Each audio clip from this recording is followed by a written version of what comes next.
Kalau kita kan melihatnya tinggal di Surabaya, apa artinya? Nggak eru. Surabaya itu diambil dari kata-kata sirrul bahi. Apa?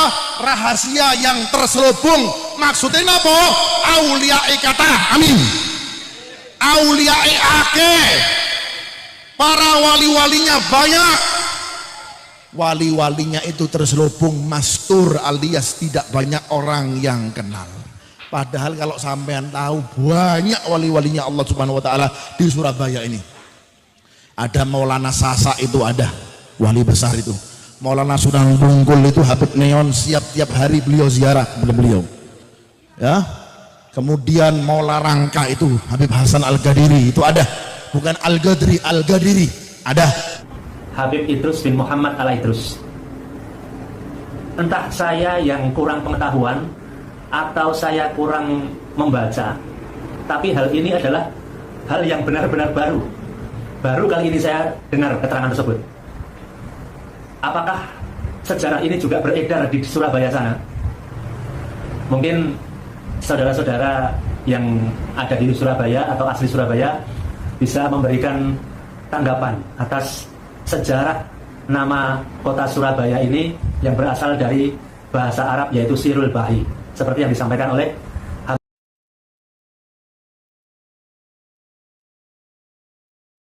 Kinang Surabaya ini Bu, kata walinya. Ya. Saya teringat tak ceritai sampai ini. Ketika saya kemarin ziarah ke guru saya. Kalau guru saya kan tahu ya, saya dari mana? Dari Surabaya tahu. Ada rombongan tamu juga. Guru saya itu Bu, Habib Umar bin Hafid. Beb, kula niki durung kenal Beb, sampean cari di Syekh Google. Habib Umar bin Hafid, klik ketok wajah ganteng ini tuh. Muridnya juga tidak kalah ganteng ini. Sampean klik, ketok. Ada rombongan orang datang kepada beliau. Beliau tanya sama saya, ini rombongan dari mana ini? Ini rombongan Habib dari Surabaya. Langsung spontanitas beliau mengatakan Surabaya Sirrul Bahi. Jadi Surabaya niku, maaf ya, diambil dari kata-kata bahasa Arab. Artinya apa? Sirrul Bahi, rahasia yang terselubung, rahasia yang terselimuti. Jadi wong-wong biyen niku jenengi Surabaya ndak sembarangan. Sallallahu Muhammad. Enak ngerokok ya, awas kok nyonyok lho sampean ngerokok. Kok lambean dower sampean. Kane ambu apa rokok mau. Apa? Terus no. Tapi awas kok nyonyok. Biasa lek ana yai sing ngerokok, sing ceramah, murid sing ngerokok kadang-kadang kuali. Kenyonyok dadi engko. Biasa ya koyo ngono. Wis terusno lak apa wis. Bismillah. Sallallahu Muhammad. Larang-larang saya ini pakai garu, ambu rokok. Jadi peletakan nama Surabaya ini nggak sembarangan, nggak asal naruh saja gitu. Nama Jakarta, nama Surabaya, nama Semarang nggak sembarangan. Memang peletakannya itu istikharah ibu-ibu. Kalau kita kan melihatnya tinggal di Surabaya, apa artinya? Nggak eru. Surabaya itu diambil dari kata-kata sirrul bahi. Apa? Rahasia yang terselubung. Maksudnya apa? Auliya'i kata. Amin. Auliya'i ake. Para wali-walinya banyak. Wali-walinya itu terselubung mastur alias tidak banyak orang yang kenal. Padahal kalau sampean tahu banyak wali-walinya Allah Subhanahu wa taala di Surabaya ini. Ada Maulana Sasa itu ada, wali besar itu. Maulana Sunan Bungkul itu Habib Neon tiap hari beliau ziarah beliau. Ya. Kemudian Maula Rangka itu Habib Hasan Al-Ghadiri itu ada. Bukan Al-Ghadri, Al-Ghadiri ada. Banyak. Makanya mereka memberikan nama, menjadikan namanya Sirrul Bahi. Wong biyen ndak iso mengatakan Sirrul Bahi, tapi mengatakannya dengan nama apa? Surabaya. Tapi ambil dari kalimat apa? Sirrul Bahi, rahasia yang terselubung. Maksudnya apa? Walinya di kota Surabaya ini banyak, tapi alhamdulillah mudah-mudahan Surabaya dijaga Surabaya berasal dari bahasa Arab yaitu Sirul Bahi. Kira-kira itu yang disampaikan oleh Habib Idrus bin Muhammad Al-Idrus. Entah saya yang kurang pengetahuan atau saya kurang membaca, tapi hal ini adalah hal yang benar-benar baru. Baru kali ini saya dengar keterangan tersebut. Apakah sejarah ini juga beredar di Surabaya sana? Mungkin saudara-saudara yang ada di Surabaya atau asli Surabaya bisa memberikan tanggapan atas sejarah nama kota Surabaya ini yang berasal dari bahasa Arab yaitu Sirul Bahi, seperti yang disampaikan oleh Habib Idrus bin Muhammad Al-Idrus. Tapi dari beberapa sumber yang saya kumpulkan, bahwa sejarah menunjukkan Surabaya ini sudah ada jauh sebelum zaman kolonial, jauh sebelum para Habib itu datang ke Indonesia.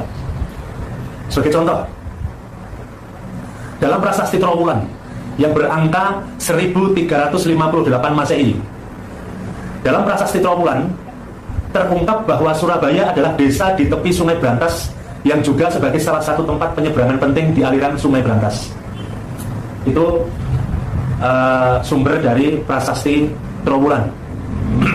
Sudah ada sejak 1358 Masehi sudah tertulis. Yang kedua adalah dalam Puja Sastra Kakawin Negara Kertagama karya Empu Prapanca. Di situ dituliskan di pupuh ke-17 bait kelima. Di situ dituliskan bahwa Prabu Hayam Wuruk melakukan perjalanan ke Blitar, Jinur, Daha, Paloman, Kuwu, Lingga hingga desa Bangin. Jika sampai Jenggala, singgah di Surabaya terus menuju Buwun. Itu ada di kitab Negara Kertagama karya Empu Prapanca. Nah, meskipun bukti tertulis tertua ada di prasasti Trowulan yaitu tahun 1358 Masehi dan kitab Negara Kertagama tahun 1365 Masehi, para ahli sejarah berpendapat bahwa Surabaya sudah ada jauh sebelum itu. Yaitu menurut saya cukup masuk akal, karena tidak mungkin tertulis dalam prasasti maupun di dalam kitab kalau itu belum ada. Saya lanjutkan. Menurut pendapat budayawan Surabaya berkebangsaan Jerman von Faber, bahwa Surabaya didirikan tahun 1275 Masehi oleh Raja Kertanegara sebagai tempat permukiman baru bagi para prajuritnya yang berhasil menumpas pemberontakan Kemuruhan pada tahun 1270 Masehi. Pendapat yang lain mengatakan bahwa Surabaya dahulu merupakan sebuah daerah yang bernama Ujung Galuh atau Ujung Yalu menurut catatan Cina. Cerita lain menyebutkan Surabaya berasal dari cerita tentang perkelahian hidup mati antara Adipati Jayengrono dan Sapunggaling. Konon setelah mengalahkan pasukan Kekaisaran Mongol, utusan Kubilai Khan atau yang dikenal dengan pasukan Tartar, Raden Wijaya mendirikan sebuah keraton di daerah Ujung Galuh dan menempatkan Adipati Jayengrono untuk memimpin daerah itu.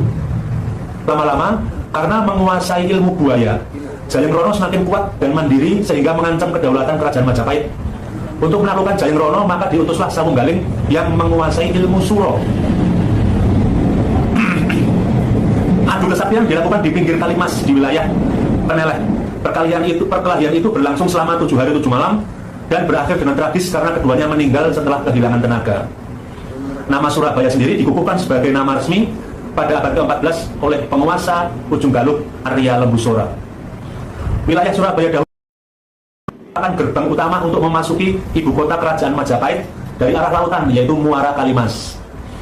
Sedangkan hari jadi kota Surabaya yang ditetapkan pada tanggal 31 Mei 1293 sebenarnya merupakan hari kemenangan pasukan Majapahit yang dipimpin oleh Raden Wijaya terhadap serangan pasukan Mongol.